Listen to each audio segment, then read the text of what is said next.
Bonjour, bonsoir à tous, c'est Komorebi.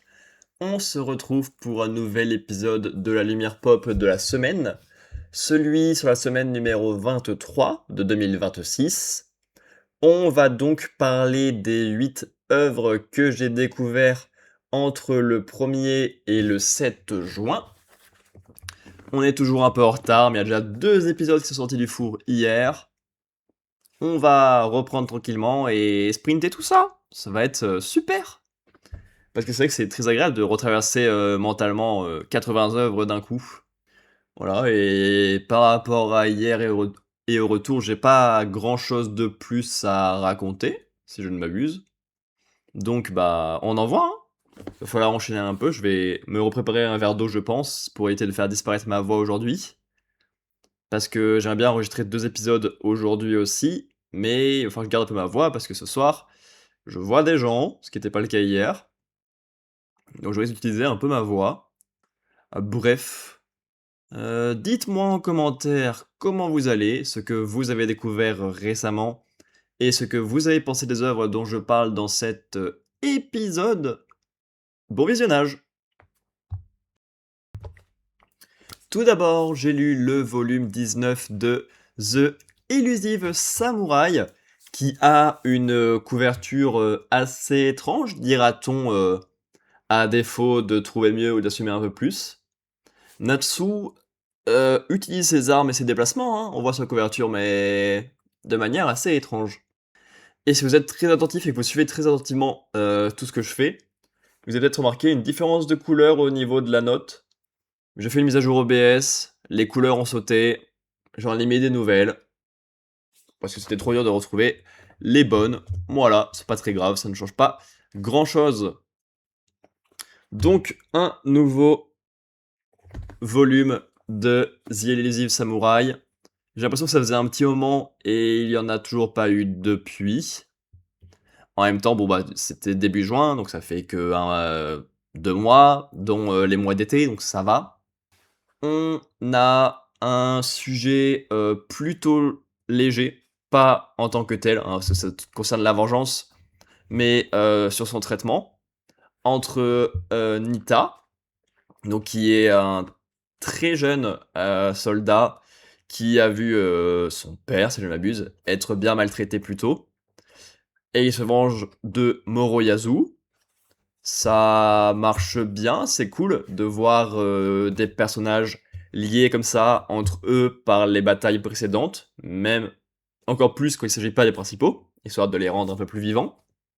Ensuite, on a une partie qui me plaît beaucoup, une bataille qu'on n'avait pas encore vue dans le manga, si je ne m'abuse, qui est une bataille d'information. Ils sont face à Moronao, je pense que ça me fait, je sais pas, mais qui est connu pour être l'intendant parfait, toujours au courant de tout, toujours prévoyant, et limite un peu voyant, c'est juste qu'il sait ce qu'il a à faire. Et donc là, ils se servent de Akiye, donc le général allié le plus puissant, et des 2 renards d'information, pour piéger Moronao, en lui donnant des informations différentes, incompatibles, et en le manipulant un peu pour qu'il fasse le choix qui les arrange, tout en lui faisant penser que c'était le bon choix. Et Moronao, qui est justement un plutôt bon personnage, parce qu'il est sacrément en difficulté suite à ce piège, mais il continue d'être l'intendant parfait qu'il a toujours été. Ça marche bien pour montrer son côté exceptionnel et qu'on ne retrouve nulle part ailleurs. Ça vient surtout du fait qu'il a une foi aveugle et immense en son ami Takaoji qu'il voit comme un dieu, ce qui marche plutôt bien quand on connaît l'état d'esprit de ce Takaoji. Ensuite j'ai écrit magnifique coup, diversion en équipe. Là je ne sais pas trop à quoi ça fait référence, d'autant plus que ils sont censés être en position de pouvoir selon moi, donc je vois pas pourquoi ils auraient besoin de faire une diversion. Ça, j'ai plus la ref, mais apparemment, ils se battent en équipe et ça, c'est cool.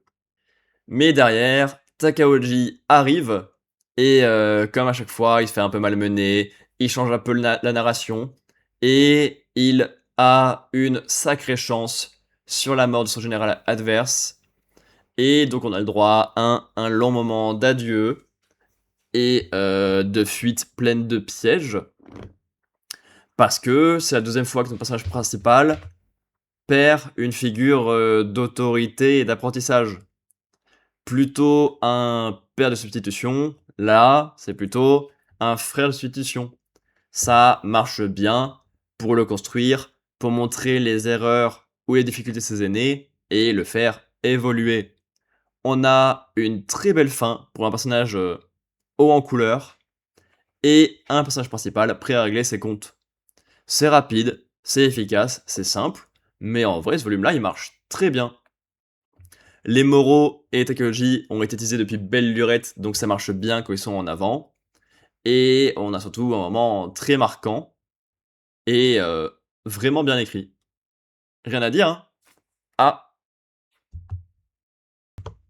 Ensuite, j'ai lu le volume 22 de JoJo's Bizarre Adventure Partie 7 Steel Ball Run. Volume assez simple, assez léger, avec pas beaucoup de choses différentes. Mais en même temps, vu ce qui s'est passé à la fin du volume précédent pour les personnages principaux, il faut bien un tome entier pour gérer les conséquences de ceux-ci. Donc on retrouve notre Johnny bien entamé mentalement, hein, voir un ami, un mentor et quelqu'un de plus fort que toi disparaître devant toi et ne pas pouvoir faire grand chose, c'est pas hyper bon pour le moral. Et vu que son pouvoir c'est que sur la concentration et la rotation, bah il est en difficulté pour se battre. En plus de ça, son cheval finit KO, il n'a donc plus le mental, il n'a plus l'équipement, il va 100% perdre. Mais c'est à ce moment-là qu'il a l'élimination grâce à son meilleur ami. Il comprend enfin les paroles de Jero. Il comprend la rotation, il comprend le lien avec les boules de métal, il comprend le lien avec le cheval pour pouvoir créer la rotation infinie qu'on nous avait teasé il y a un sacré moment. C'est bien mené et ça a du sens dans son processus de deuil. Et ensuite, on a le droit à la longue attaque finale qui fait payer l'ennemi. Un peu comme on a dans la partie 5, ça ressemble un peu à sa punition, puisqu'il est brinque-ballé d'une intrigue à l'autre, à chaque fois il se fait avoir dans la partie 5. Là, il se fait poursuivre le président dans sa lumière, et on a un très long passage où ça le fait tourner à l'infini et rentrer sous terre, donc littéralement mourir et ne rien pouvoir faire, malgré son pouvoir qui est de transférer sa conscience d'un double à l'autre. Le pouvoir se transfère aussi. C'est donc un très gros volume pour le faire payer mentalement. Montrer que son pouvoir est finalement sa punition. Tout ce qu'il a réussi à créer, c'est sa punition. Tout ça parce qu'il a voulu se débarrasser de deux personnes de trop.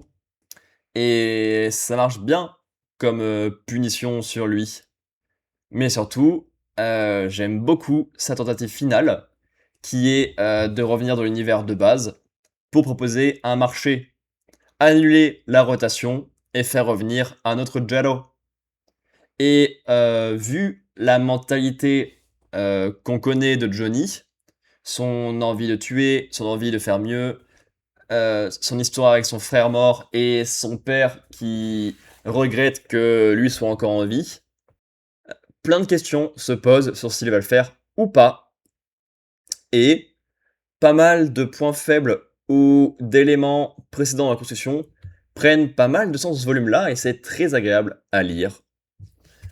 Et franchement, quand Jojo est à un haut niveau, c'est vraiment très bon. S. Ensuite, j'ai lu le volume 15 de No Longer Rangers. J'ai pas passé un super moment, malheureusement. Tout d'abord, on se prend une sacrée ellipse dans la tronche.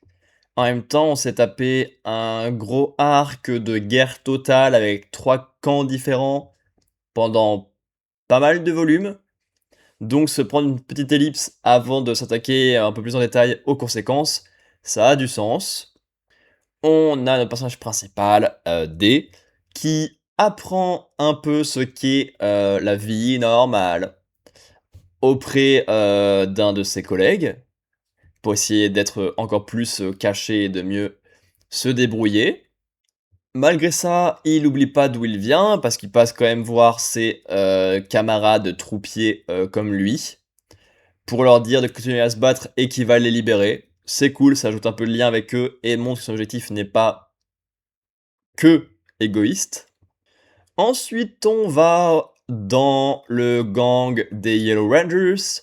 Il y a de la discussion et il y a des mystères parce que ça nous présente des personnages qui semblent avoir des plans ou des idées différentes, mais juste en nous les teasant comme ça, donc c'est pas très agréable. Et derrière, on a une mission avec les Pink Rangers pour chercher une drogue dans les côtés un peu moins en vogue de la ville. Drogue qui est au final de la chair de général, donc ça a toujours du sens avec le propos global de la série, et le côté plutôt gris et des généraux et des Rangers. Ça pose des questions intéressantes sur la relève des Pink Rangers. Est-ce que ça peut être un homme? Quelles sont les qualités requises en dehors du genre? Est-ce qu'il faut quelque chose de particulier pour être le rose? C'est des questions qui ont du sens et qui marchent bien avec les personnages qui permettent de les soulever. Ensuite, on a un long passage sur Agino, dont j'ai 100% oublié qui c'était, qui surmonte son passé. Le problème, c'est que si maintenant je sais plus qui est Agino, alors qu'il vient faire ça, avant j'en avais encore moins idée. Donc, voir quelqu'un qui surpasse son passé sans que je sache qui c'est, qu'est-ce que c'est son passé et quels sont les problèmes à régler, bah c'est un peu vide. Et ensuite, il y a un nouvel escadron qui arrive, il y a un duel entre les escadrons, il y a un duel entre Ibiki et D, et je sais pas, c'est trop chargé. Hormis la drogue qui vient des généraux et les questions autour de la relève de Pink Rangers, l'enquête elle se traîne le cul, la remise en place elle se traîne le cul, on utilise le nouvel escadron mais ça fait encore un camp de plus, et c'est chiant. Je sais pas, c'était pas très fun à lire. C'est surtout beaucoup de teasing et de préparation pour la suite, mais bon, bah ça se traîne le cul. Et en même temps, c'est Negi Aruba, l'autrice de The Catastrophic Quintuplets. Donc quand elle va au principal, ça peut être fort, voire très fort. Et le reste du temps, quand c'est pas pile dedans, ça se traîne le cul, ça fait pas à moitié quoi. C'est... Et on est de retour après cette petite pause. J'ai utilisé évidemment mon coup spécial qui me fait prendre des pauses immenses toutes les secondes. Ensuite, j'ai lu le volume 23 de JoJo's Bizarre Adventure Steel Ball Run. J'aime beaucoup la conclusion qu'on a pour le combat contre le président. C'est très bien mené et ça a du sens avec les personnages en présence.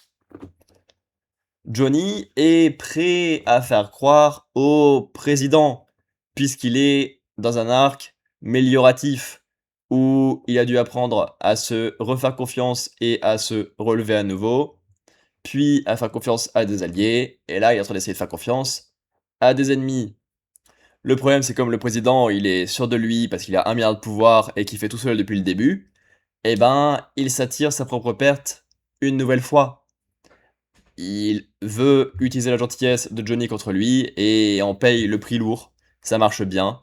Et c'est donc un adieu final pour un personnage important de la partie. Et c'est plutôt bien mené que ce soit arrivé 2 tomes après sa vraie mort. Ça marche bien. Par contre, on attaque quelque chose qui me plaît vraiment moins bien. Victoire de Johnny, il est pris le cadavre, mais le cadavre disparaît d'un coup. On a un très long suspense sur l'identité du voleur de cadavres. Vraiment très long. Et bah, c'est un peu lourdingue quand on connaît déjà la réponse. Et même je pense que la première fois, ça reste lourdingue, quoi qu'il arrive et pas très pertinent. Et surtout, mon souci, c'est que ça fait revenir Dio d'un autre univers, celui de base, avec The World. Non! Non, non, non, non, non. Je sais que c'est un personnage auquel t'es attaché et qui est censé être populaire, mais t'es pas censé le ramener comme ça en boucle. Alors oui, 4 parties après, The World est plus réussi visuellement et au niveau de l'affrontement, mais on l'a déjà vu et revu, hein, parce que les ennemis qui contrôlent le temps, c'est pas ça qui manque dans JoJo. Donc bah c'est pas très intéressant d'avoir ça en plus. J'ai écrit connaissance de Jojo, avec connaissance au pluriel. Je sais pas si je parle du fait que Dio connaît Jojo, ou si Johnny a des connaissances qui l'aident à gagner, un truc comme ça. Peu importe. Mais ouais, ouais, ouais. C'est mélangé à la dernière étape, cette poursuite en duel face à cette identité inconnue, puis trop connue pour nous. Ce qui fait que le gros du volume, moi, m'indiffère un peu, hein. Le retour d'un personnage, c'est chiant. Des pouvoirs déjà vu que ça, c'est chiant, même que si c'est mieux traité et que c'est mieux réussi. Par contre, grosse appréciation pour la fin du duel contre Valentine, et mitigé avec ce qui se passe à la fin du volume. On a le père de Johnny dans le public qui s'excuse, qui comprend ce qu'il a fait de mal et qui respecte son fils, mais bah il le fait un peu uniquement parce qu'il gagne, ce qu'il lui demandait de faire depuis le début. Et ensuite, il se fait ultra acclamer pour ça. Ça fait plaisir à voir, vu la construction du personnage et son flashback difficile et familial, mais c'est un peu facile. Et voilà, bah, j'ai passé mon temps à être mitigé avec ce volume. Des retours qui me plaisent pas, même si c'est bien fait, mais c'est trop vu. Une conclusion de personnage qui est bienvenue, mais qui est en même temps ce qu'il attendait, donc c'est facile pour lui, et en même temps il a une récompense de dingue pour ça. C'est compliqué. B, hein, si on est mitigé au max. Ensuite, j'ai lu le volume 4 de Beast Complex. Donc, une série d'histoires courtes qui se passe dans le même univers que Beastars, par l'autrice originale. C'est plutôt cool. Des fois, c'est un chouille redondant, que ce soit avec Beastars en lui-même ou au sein des petites histoires. Mais c'est souvent un poil léger ou quoi. Ça fait un peu slice of life, mais en suivant des personnages différents à chaque chapitre. Donc on est pas très attaché à eux. Et c'est surtout pour l'univers de Beastars que c'est cool. Et je pense que pour l'autrice aussi, pouvoir revenir à cet univers-là une fois de temps en temps avec un petit chapitre, ça marche bien. Nous, à manger un volume d'un coup, c'est peut-être un peu trop parfois en fonction des histoires. On a une histoire entre une panthère et une loutre qui sont collègues. Évidemment, la panthère a plutôt faim, on va pas se le cacher. Et ça parle un peu de chaîne alimentaire et de vision compliquée des autres par rapport à ce que toi tu peux manger quand ils connaissent pas. Donc que ce soit de la viande d'autres êtres vivants ou des poissons. Et apprendre à vivre avec et l'accepter parce que c'est la chaîne alimentaire, c'est comme ça. Et les deux fuient main dans la main, c'est mignon, ça marche bien. Ça a du sens avec tout ce qu'on a vu avant. On prend. Ensuite, on a les personnages qui font la couverture de ce volume-là, qui sont donc un zèbre et un tigre blanc. Ça parle de rayures similaires, même entre deux espèces différentes. Ça parle bien évidemment de racisme entre les tigres normaux et les tigres blancs. Donc, vous voyez bien que ça existe le racisme anti-blanc là, hein. Faut arrêter de mentir à un moment, hein. Qui parle de prédation, parce qu'évidemment, dès que c'est une histoire d'amour ou d'amitié, il y a toujours un peu de chasse à l'autre et un peu de prédation, et ça a du sens. Dans un monde où il y a des carnivores et des herbivores, ça marche toujours bien, et si on l'a déjà un peu vu. Et surtout, c'est pas une réponse définitive. On a un gros cache-cache dans la ville pour l'avenir, avec leurs rayures, ça marche bien. On prend. Ensuite, on a un des chapitres que j'ai préféré, je pense, avec un serpent qui bosse à l'hôpital et qui s'occupe d'une vieille souris. Les deux sont très mignons et le serpent est toujours là pour lui, ce qui peut être un peu terrifiant quand on a une petite souris qui peut très vite être enserrée ou avalée.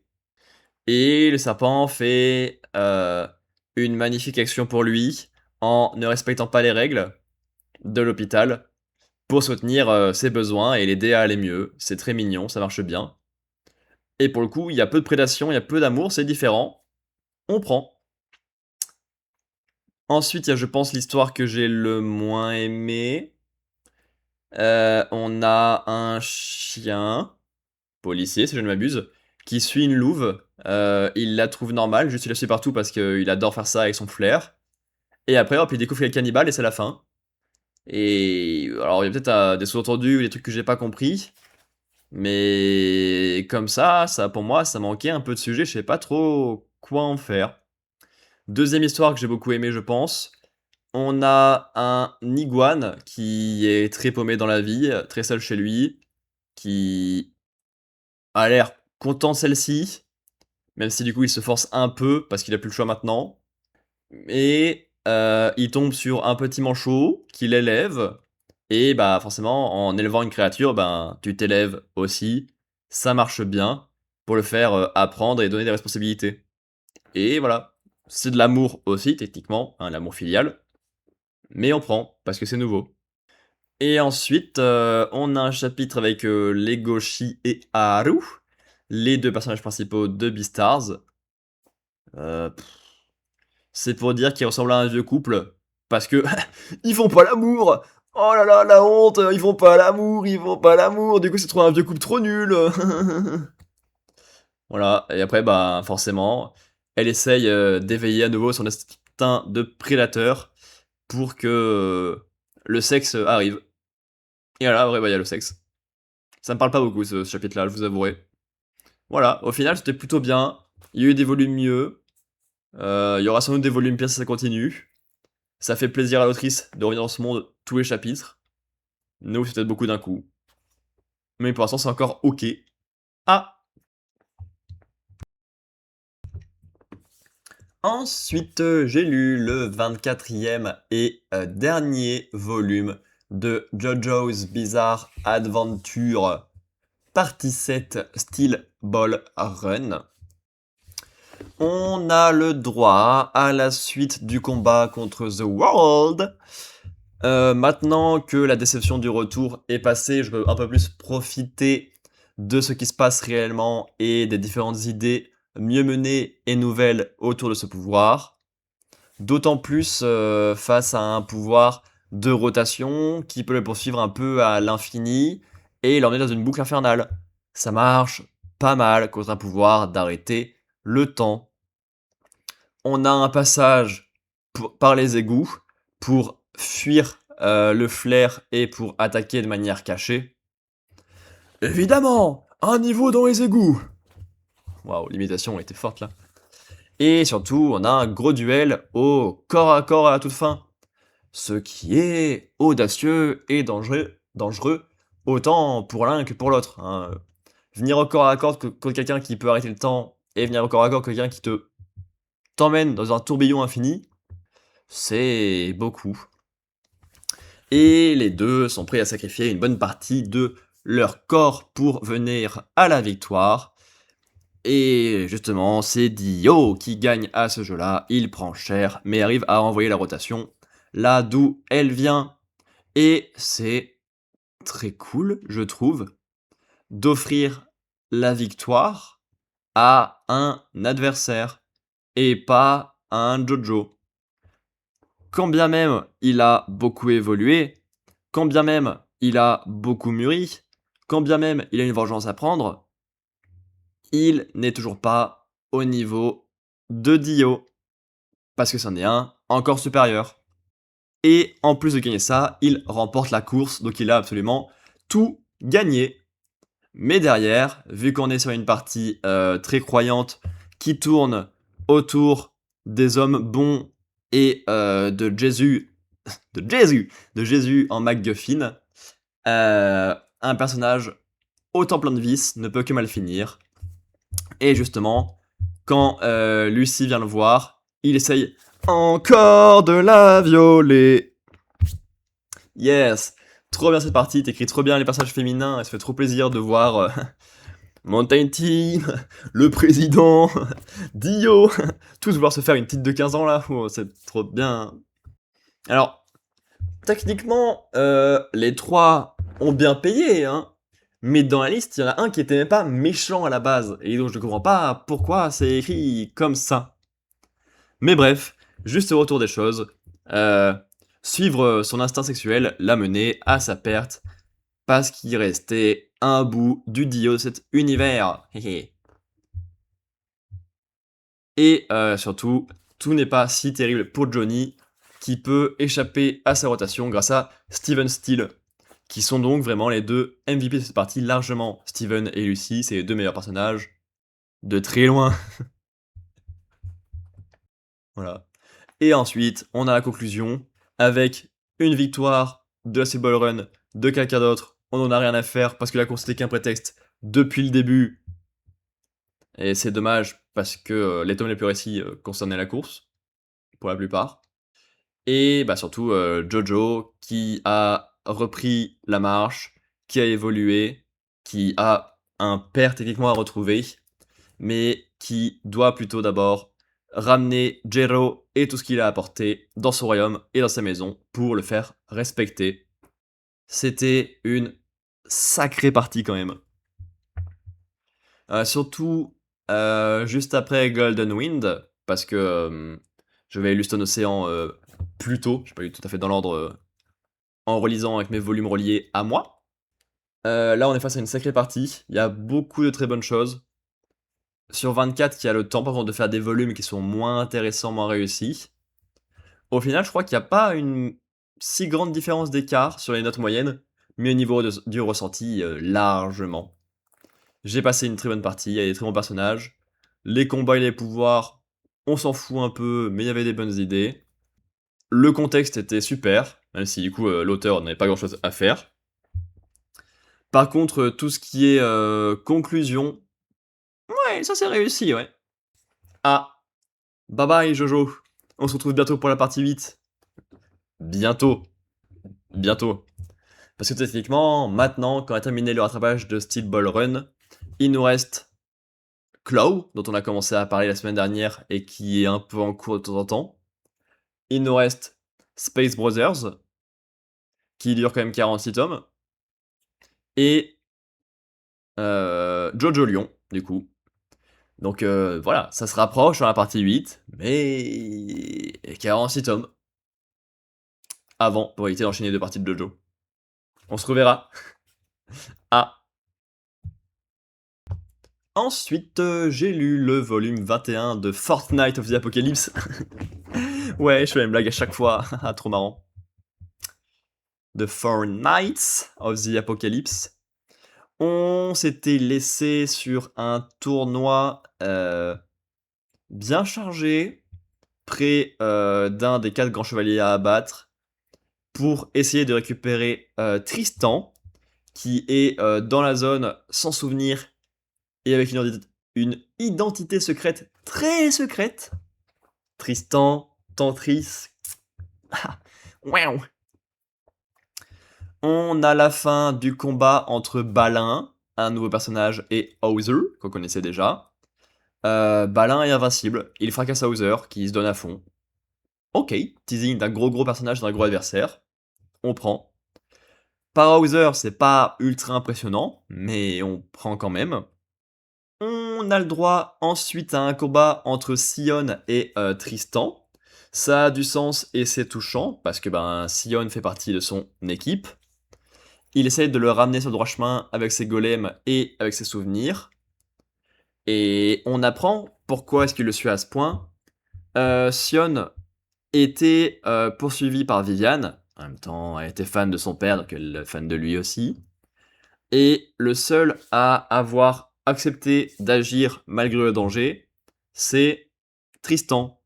C'est de cette action que vient la cicatrice de Sion, Mais en même temps, ben, ça lui a donné plus d'importance que de juste faire «Ah, bon bah on t'abandonne, on se voit quand on pourra».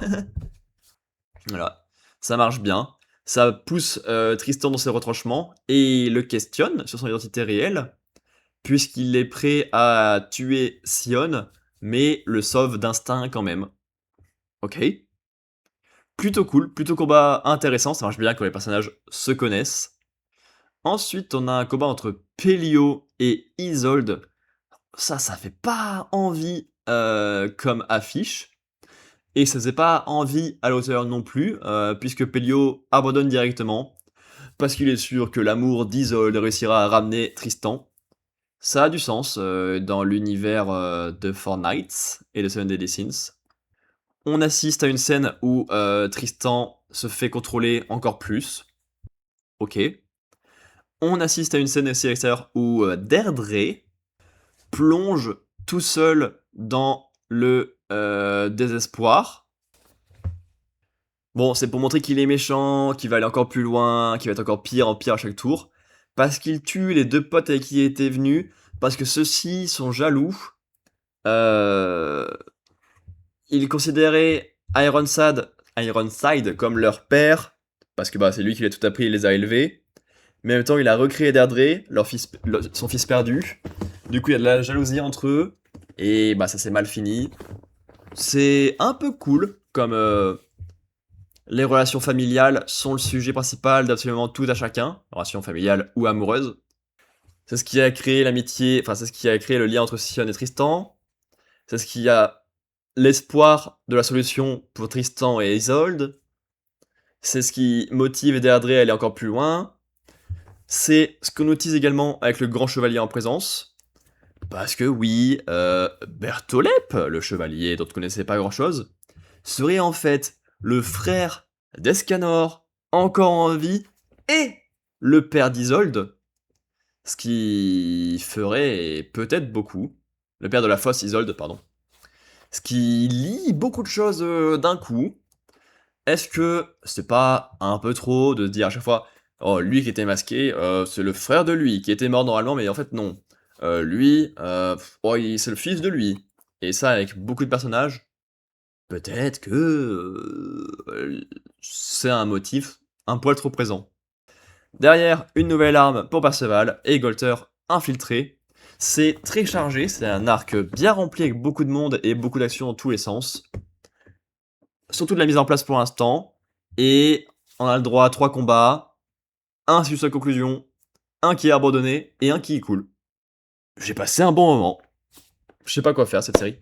Je la trouve décousue, mais je passe toujours un bon moment devant. Ah.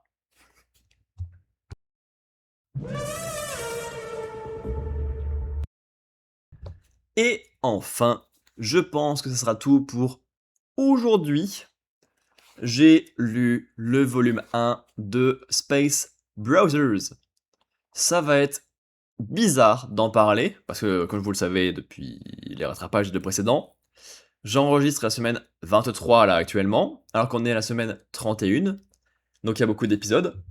Et surtout, donc là je vais parler du tome 1 de Space Brothers, et ce matin même, j'ai lu celui-là, le 26e. Donc il va peut-être y avoir du décalage, des approximations, et des avis un peu compliqués. On verra bien comment ça rend.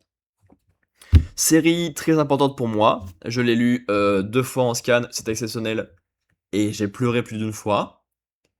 J'ai prêté tous les tomes à un pote d'escalade qui a adoré. J'ai conseillé à un autre pote qui a adoré. Je les ai ramenés à la maison familiale pour faire lire à mon père. Il est en train, j'ai l'impression qu'il adore. Et il va falloir attendre que mon frère revienne pour qu'il les lise aussi. Et je pense qu'il va adorer. C'est une sacrée œuvre, je ne peux que la conseiller. Rien que ce premier volume, je le trouve exceptionnel. Ça marche trop bien. Alors que c'est beaucoup de mise en place et de teasing. On nous présente 2 frères japonais qu'on voit sur la couverture. Leur rêve commun, qui est d'aller dans l'espace. Et surtout le retard du grand. Le petit est sur passe d'aller dans l'espace et de réaliser leur rêve. pendant que le grand bosse dans une boîte qui l'intéresse pas, s'entend mal avec ses collègues et se fait encore virer. Et forcément, quand on est le grand frère, c'est compliqué de paraître moins bon, d'autant plus quand c'est facilement vérifiable que ça, avec un rêve commun. Et justement, on pourrait se dire peut-être que c'est juste le rêve qui a été oublié ou quoi, ou laissé de côté par peur de l'échec. C'est pour ça que les souvenirs de leurs rêves et de leur motivation ont été enregistrés, ce qui apporte un bon coup de pied à notre personnage pour le faire redémarrer. Et en plus de ça, on utilise leur relation avec une astronome qui s'appelle Sharon, qui finit de le remotiver à essayer et à réussir. Parce que jusque-là, il avait encore peur de se lancer. Après tant de temps à ignorer, après le fait d'avoir un frère déjà pris, c'est compliqué de redémarrer. Mais ça marche très bien. On a un personnage faillible, on a des bons souvenirs, des rêves, des personnages proches de lui pour l'aider à redémarrer. C'est trop bien. On a un entretien avec un peu d'humour et de psychologie, avec un des membres d'entretien qui dévisse un peu la chaise et qui rate comment les gens réagissent. On nous présente Kenji et Serika, qui semblent être les autres éléments forts de cette promotion pour l'instant. On a des tests d'effort, c'est très réaliste. En même temps, ça a été fait en coopération avec le CNES, si je ne m'abuse, et la NASA. Pour le CNES, ça je suis sûr, c'est eux qui l'ont traduit et bossé, mais... Non, bah non, CNES c'est national en France. Bref, c'est très réaliste, ça a été guidé par beaucoup d'experts, et c'est très intéressant à apprendre. Parce que c'est un métier méconnu, et bah, littéralement plein de rêves. Moi, c'est pas un rêve qui me parle, mais c'est littéralement rempli que de gens, plein de rêves. Trop cool à voir. On a des éléments que j'aime beaucoup, comme des parallèles et des trucs mignons. Muta se regarde à travers une vitre dans une combinaison pour faire genre ouah, on dirait trop que je suis dans un astronaute. Et le père de Serika faisait littéralement pareil. Parce que ben c'est quelque chose de commun, qui marche bien, qui montre un peu leur anticipation, leur déterminisme, et c'est très cool. Tout comme voir un couloir avec le tableau de chaque astronaute japonais qui sont dedans. Et ça fait un petit coup au moral, encore une fois, quand on voit son propre frère dedans. Et j'ai fini en écrivant NASA, voilà, NASA, lien chiant. Oui, ok. Muta finit le volume en allant à la NASA voir son frère en attendant les résultats. Ça montre à nouveau leur lien entre eux et le lien avec l'espace. Et surtout, à quel point Muta est devenu chiant parce qu'il s'est complètement perdu en chemin. C'est un premier volume hyper efficace, réaliste, personnage déjà touchant. Muta, ça me parle beaucoup. Yes. Personnage, c'est un grand frère loser qui veut tout faire pour attraper son petit frère. C'est moi. Non, peut-être pas à ce point, mais il y a des points qui me parlent. La façon dont il est lancé, la façon dont les personnages sont liés par leur rêve, par leur amour, par leur lien, c'est vraiment trop agréable. Franchement, rien à dire de plus. J'ai passé un super moment, ça fait trop envie de lire la suite. Il en reste déjà plus que 45. S, évidemment. Et voilà qui conclut cet épisode. Et je pense mes enregistrements pour aujourd'hui. Parce que ce soir, ça va être peut-être compliqué, on verra bien. J'en ai fait qu'un. Non, la honte. Oh. Bref, c'est pas très grave. Dites-moi en commentaire comment vous allez, ce que vous avez découvert récemment, et ce que vous avez pensé des œuvres dont je parle dans cet épisode. Quant à nous, on se retrouve dans quelques jours, je ne sais pas encore combien, ça dépendra du nombre d'épisodes que j'aurai fini dans les prochains jours. Mais ça arrivera, vous verrez bien. D'ici là, portez-vous bien, faites-vous plaisir, à comme bientôt.